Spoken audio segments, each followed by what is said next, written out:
Şükür etqan huzur tapar.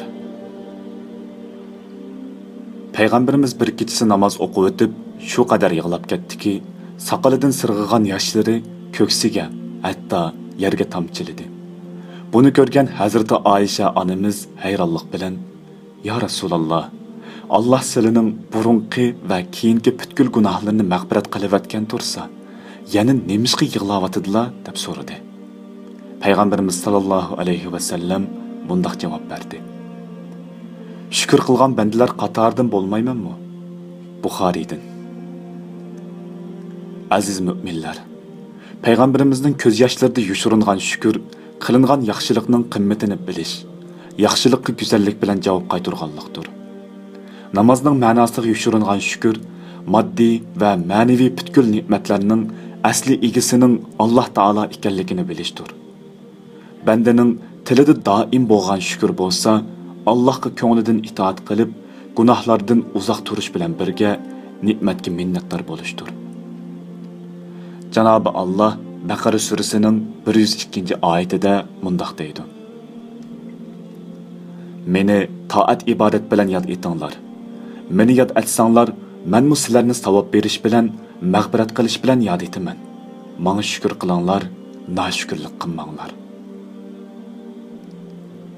Rabbimiz Vahhobdir, ko'plab berguchi, Razzoqdir, ko'plab rizqlantirguchi va Malikdir, butkul shaylarning xo'jayini.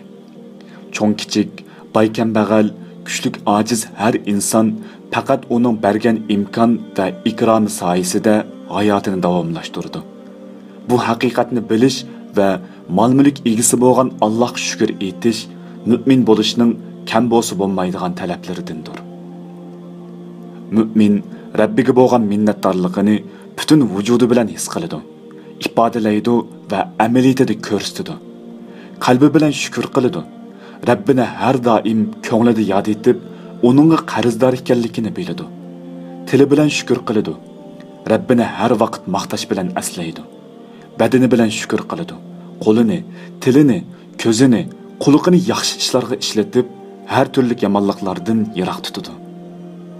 Mu'min aqlning shukronasining iymon etish va foydali bilim ishlab chiqarish ekanligini, ilmning shukronasining bilginini boshqalarga o'rgatish va uningga amal qilish ekanligini, mol boyliqning shukronasining uni ehtiyoj egalari bilan tang bahrlanish ekanligini, salomatlikning shukronasining bo'lsa yaxshi odam bo'lish uchun tirishish va tirmishish ekanligini biladi.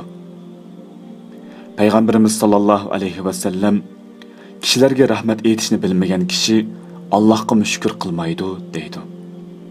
Undaqda mu'min o'ziga qilingan hech bir yaxshilikni tuvan ko'rolmaydi. Uningga tuzkorlik va kibrlik qilolmaydi. Ota-onasi, ayoli, yo'ldoshi va bolalarini o'z ichiga olgan oq ko'ngil kishilarning hammasiga rahmat etish bilan xushallik topadi. Rabbimiz shakurdir. Biz qilgan yaxshi ishlarni mukofotlaydi. Tamaxurlik va ochko'zlik bilan muomala qilmay, aksicha qanoatchanlik va berilgan ne'matlarga rozi bo'ladigan bandalarni yaxshi ko'radi. O'z vaqtida Parvardigoringlar, ne'matimga shukr qilsanglar, uni texmi ziyoda qilaman. Agar ne'matga kufrlik qilsanglar, mening azobim albatta bakmo qattiq bo'ladi, deb jakorladi. Sura Ibrohim 7-oyat.